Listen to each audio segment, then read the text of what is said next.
Almost didn't go to that dinner. I remember standing in my closet that Thursday evening, holding my good navy blazer, telling myself it was too cold to drive across town, and that my son didn't really need me there. I almost put the blazer back and made myself a bowl of soup instead. I wish I had, and I'm also so glad I didn't. My name is Vivian. I'm 63 years old, recently retired from 22 years of teaching high school French in Naperville, Illinois. And for the past 4 years, I've been trying to figure out who I am without a classroom to walk into every morning. My husband, Robert, passed away 6 years ago. A stroke. Very sudden, very final. We had 31 years together, and I still reach for his hand sometimes when I'm watching television. Old habits. My son, my only child, is named Connor. He's 34, works in commercial real estate in Chicago, and he has always been the kind of person who fills a room without meaning to. He got that from his father. He did not get it from me. I've always been the quiet one, the listener, the woman who notices things other people walk right past. Connor met his wife Isabel at a work conference in San Francisco 3 years before they got married. She works in corporate acquisitions, a title I still don't entirely understand, but that clearly pays very well, because she and Connor have a beautiful condo in Lincoln Park with a kitchen I wouldn't have been able to afford in my best year of teaching. Isabel is French-Canadian, originally from Montreal. She grew up speaking both French and English, and she still switches between the two with her family when they visit. She has a mother and 2 sisters who call her every Sunday on FaceTime. They seem very close, from what I can see through the phone screen when I happen to be visiting. In the beginning, Isabel and I got along fine. I want to say that clearly because it matters. There was no dramatic falling out, no defining moment I can point to and say, that's when things went wrong. It was more like a slow drift, a cooling, the kind of thing you don't notice until you're standing on one shore and you look across and realize how far away the other side has gotten. I tried. I want you to know that. I brought food, casseroles, a rosemary chicken Connor has loved since he was 9, a lemon pound cake from a recipe his grandmother gave me. I offered to help when they hosted Thanksgiving the first year they were married. I showed up early, tied an apron around my waist, and started peeling potatoes like I'd always done. Isabel thanked me very politely and suggested maybe I'd be more comfortable sitting in the living room. The potatoes would be fine. I sat in the living room. I started to understand quietly that I was a guest in my son's home, not a family member who rolled up her sleeves, a guest who sat on the nice furniture and waited to be served. That was hard, but I adapted. I told myself it was generational, or maybe cultural, or maybe just the particular dynamic of their marriage, and that none of it meant she didn't respect me. I told myself that for almost 2 years. Then came the dinner at Maison Verte. Connor called me on a Tuesday. He sounded excited, that bright, crackling energy he gets when something at work is going well. He told me that Isabel's firm had been courting a major client for over a year, a family-owned luxury goods company based in Lyon, and the lead partners were flying into Chicago that Friday for the final dinner before signing. The clients, the Marchands, a father and his 2 adult daughters who ran the business together, were French, old French, the kind with very particular ideas about how business relationships are built and maintained. Isabel thought it would be a good idea if you came, Connor told me. I paused. She did? The Marchands are big on family values, like really big. Isabel thinks having you there will make the whole thing feel more, I don't know, warmer, more personal. It'll look good. I understood what he was saying. I was a prop, a warm, gray-haired prop who would smile and nod and make the French clients feel like they were dealing with people who understood the importance of family. I knew it. Connor probably knew. I knew it. But he wanted me to come, and despite everything, I still wanted to be wanted. So I said yes. I wore the navy blazer. Maison Verte was on the north side, one of those restaurants with cloth napkins and no prices on the menu and waiters who appear and disappear like smoke. We arrived before the clients. Connor looked handsome. Isabel looked like she always does. impeccable, composed, wearing a silky green blouse that probably cost more than my first car payment. She greeted me with a kiss on each cheek the way she always does and said she was so glad I could make it. She said it the way you say it to a colleague's spouse at a company event. The Marchands arrived 10 minutes later. Henri Marchand was in his late 60s, silver-haired with the kind of handshake that means something. His daughters, Amélie and Claire, were both in their 30s, sharp-eyed and warm in the way that people from Lyon often are, a little formal on the surface, genuinely gracious underneath. They all kissed cheeks, shook hands, settled into their chairs, and then they started speaking French. Not exclusively. They were polite, they circled back to English for large portions of the conversation, but when they were comfortable, when they relaxed into a story or a joke or an aside, it was French. Fluid, rapid, Lyonnaise French with the particular cadence I had spent 2 decades teaching students to recognize. Isabelle, of course, responded in French when they used it. She was in her element, sharp, charming, effortlessly bilingual. Connor smiled and nodded and did his best. He'd learned some phrases over the years from being married to Isabelle, but his French was limited and everyone at the table knew it. He handled it graciously. Nobody looked at me. Nobody asked if I spoke French. It had not occurred to anyone to wonder. I had decided in the car on the way over that I would not announce it. I wasn't sure why exactly. Maybe it was the years of feeling like a guest in that household. Maybe it was some quiet instinct I didn't fully understand yet. Maybe I just wanted one dinner where I could simply observe without performing. Whatever the reason, I folded my hands in my lap and I listened. The dinner was lovely for the first hour and a half. The food was extraordinary. I had a duck confit that I'm still thinking about. Henri Marchand told a story about his father that made everyone at the table laugh. Amélie asked me thoughtful questions about teaching, about Naperville, about how long I'd been in Illinois. She was genuinely kind, the way people are when they've been raised to treat elders with real attention. I liked her immediately. Then Connor excused himself to take a call he'd been expecting, something about a property deal that couldn't wait, and Henri stepped away shortly after to visit the restroom, which left me at the table with Isabelle and the 2 Marchand sisters. Amélie said something to Claire in French. I didn't catch all of it. Something about the wine, I think. And then Isabelle leaned slightly toward Amélie and said, in French, very conversationally, "She doesn't speak a word. She taught English. You can say whatever you like." She was talking about me. I felt it before I understood it. A kind of dropping sensation in my stomach, the way you feel in an elevator that descends too quickly. I kept my face still. I kept my hands folded. I reached for my water glass and took a slow sip and looked at the candle in the center of the table. Amélie glanced at me with a small, uncertain smile. She didn't say anything in response to Isabelle. I noticed that. Isabelle continued, still in French, her voice low and pleasant, the way you speak when you're having a perfectly normal conversation. She said that Connor's mother was sweet but very much present, that she came by unannounced, that she still brought food as if Connor were in college, as if he didn't have a wife who was perfectly capable, that there was a boundary problem that Connor didn't know how to address, and frankly, neither did she.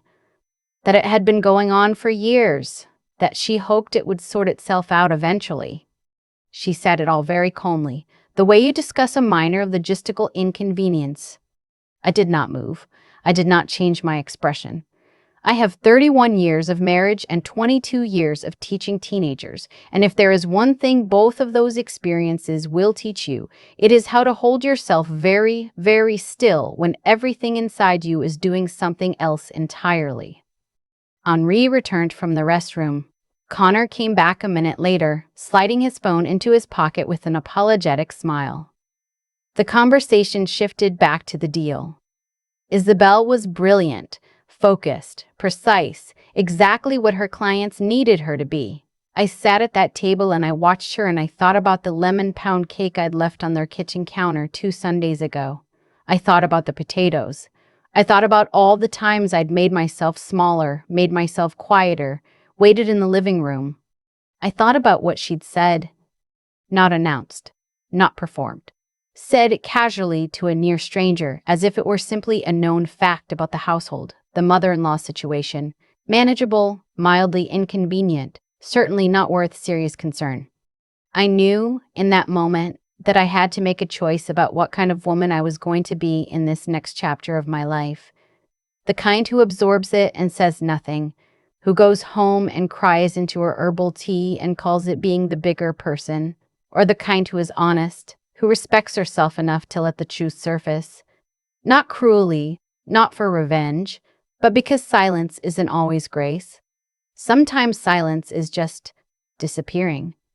Dessert came, profiteroles.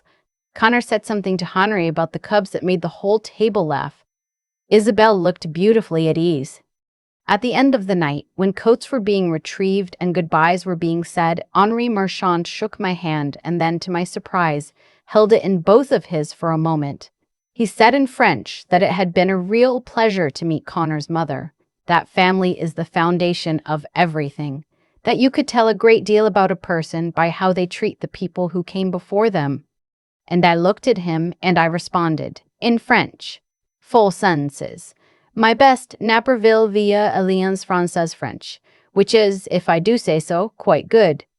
I said it had been a genuine pleasure to meet him and his daughters. That I found his remarks about his father's legacy deeply moving. That the duck confit was extraordinary and I would absolutely be making a reservation to return. And that I thought loyalty and long-term thinking were the most underrated qualities in any business relationship. Henri Marchand's face lit up. He laughed, a real laugh, surprised and delighted. He switched fully to French and said my accent was wonderful, wanted to know where I'd studied, said it was rare to find Americans with this level of fluency, and wasn't that just wonderful? Connor's mother speaks French. What a lovely dinner this had been. Connor was grinning. He had no idea his wife had just been fielded. Isabel had gone very still. I didn't look at her directly. I didn't have to. I could feel it. The Marchands left in a hired car. Connor hugged me in the cold outside the restaurant and said I had absolutely made the evening, that Henri had clearly loved me, that I should come to all his client dinners from now on. He was happy, genuinely happy. I was glad for that. In the parking garage, before I got in my car, Isabel found me. Connor was pulling the car around. She stood in her green blouse in the fluorescent light and she looked at me for a moment without speaking. Then she said quietly in English, "You understood everything." It wasn't a question. "Yes," I said. "I did." She looked at the ground. She started to say something and stopped. Then, "I didn't mean it to be cruel." I thought about that for a moment. About whether it mattered whether it was meant to be cruel or not. About whether intention is what we're judged by, or whether it's what we do when we believe no one is watching. "I know," I said, and I meant it. I don't think Isabel is a cruel person. I think she is a tired person who had a private frustration and chose the wrong moment and the wrong audience to express it. I think she had been carrying her feelings about me without ever handing them to me directly, and they'd come out sideways, the way feelings do when you don't let them have a proper door. "We should probably talk," I said. "Not tonight, but soon, you, me, and Connor, like adults." She nodded. She looked, I don't know, younger somehow, like the composure had stepped aside and let something more real through. Connor pulled up and we said our goodnights. I drove home on the 290 with the radio off, thinking. We did have that talk 3 weeks later, on a Sunday afternoon at their condo. Connor knew the general shape of it by then. I'd told him, gently, that there had been a moment at the dinner that I needed us to address as a family. He'd been quiet on the phone when I explained. Not defensive, just quiet, absorbing. It was not an easy conversation. Isabel said things that were hard to hear, about feeling crowded, about wanting to build her own home without an audience, about not knowing how to tell me any of this because she wasn't sure I would receive it well. Some of what she said was fair. I told her so. Some of it I pushed back on, gently but clearly. I told her that showing up with food was not surveillance, that it was the only language I knew for love, the one my own mother had spoken, the one I'd spoken to Connor for 34 years, and that I was willing to learn a new vocabulary if she would just teach me what she needed instead of assuming I already knew. Connor cried a little. He's always been like that, tries to hold it together and then doesn't quite manage. I love that about him. Isabel didn't cry, but she said thank you. She said she was sorry. And the sorry, it was the real kind, the kind that cost something. I know the difference. We didn't fix everything that afternoon. Families don't work like that. You don't have one hard conversation and emerge on the other side with everything sorted and gleaming. What we did was open a window that had been painted shut for a long time. That's not nothing. That's actually quite a lot. I still bring food sometimes, but now I text first. Isabel has started texting back. Little things. A recipe she saw that reminded her of one I'd made. A question about what Connor was like as a kid. Small things. Apertures, not just courtesy. Last month, she called me, not Connor's phone, my phone, to ask if I wanted to come with her to a French film that was screening at the Jean Siskel Film Center downtown. She thought I might enjoy it, she said. She wanted the company. I went. The film was wonderful. We got Vietnamese food afterward, her suggestion, and we sat in a booth on Randolph Street and talked for 2 hours about things that had nothing to do with Connor. About Montreal in winter. About my classroom, the students I still remember. About her grandmother, who had been a formidable woman, the kind who held a family together through sheer force of love and stubbornness. I recognized that kind of woman. On the drive home, I thought about the dinner at Maison Verte, about that long, still moment when I understood what was being said and chose, for once, not to make myself invisible. I used to think that staying quiet was the gracious thing, that absorbing slights was the generous thing, that taking up less space was the respectful thing.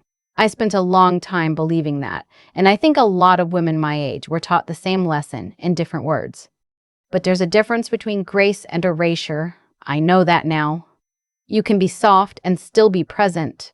You can be warm and still refuse to disappear. You can love someone, a son, a daughter-in-law, a family that is still imperfectly and genuinely becoming yours, without making yourself smaller to fit inside the space they've decided to allow you.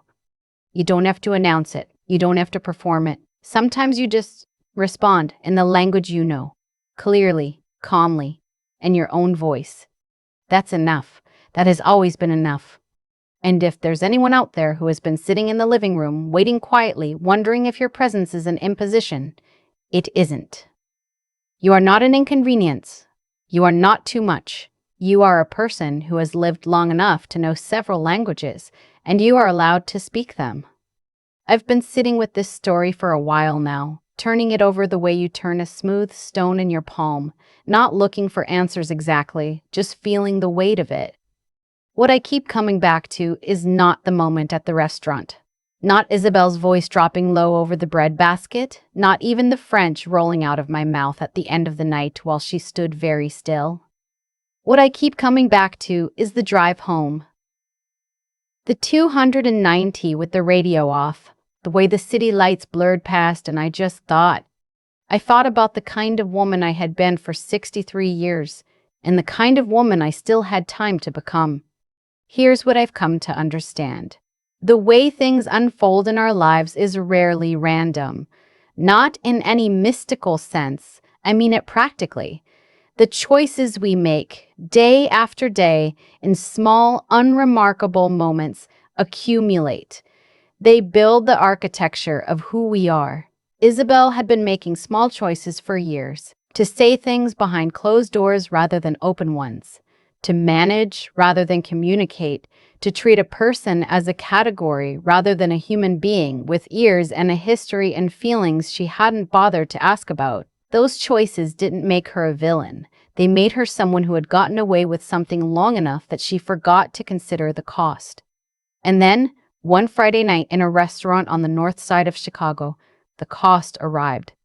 And I had been making my own choices, to absorb, to shrink, to bring casseroles and wait in the living room and call it grace, when really, some of it was just fear. Fear of being difficult, fear of taking up space, Fear of the particular loneliness of a mother whose son has built a life that doesn't quite have a room for her in it. Those choices had their own costs, too. What changed things wasn't the reveal. It wasn't the moment I opened my mouth and spoke French to Henri Marchand while Isabelle went still beside me. What changed things was what came after. The parking garage, the honesty, the willingness on both our parts to stop performing and start talking. That took something real from both of us. It took the kind of integrity that doesn't announce itself, the kind that just shows up when it's needed and does the uncomfortable thing without making a show of it. It took clear-headedness too, the ability to sit in a hard moment and not react from the raw center of it, but to think, to notice what was actually happening and respond to that, rather than to the story fear was telling me about what it meant. Isabelle had dismissed me, and I had a choice, become smaller or become more precisely myself. And it took endurance, not the dramatic kind, the ordinary kind. The willingness to have a conversation 3 weeks later that neither of us wanted to have, to sit in Connor's living room on a Sunday afternoon and say difficult true things and listen to difficult true things and listen to difficult true things back and not leave until something real had shifted. That kind of staying power is quiet. Nobody celebrates it, but it is the thing, more than almost anything else, that determines whether a relationship lives or slowly dies. Vivian didn't fix her family that night at Maison Verte. She just finally stopped hiding inside it, and that small, uncelebrated, completely ordinary, turned out to be exactly enough to begin.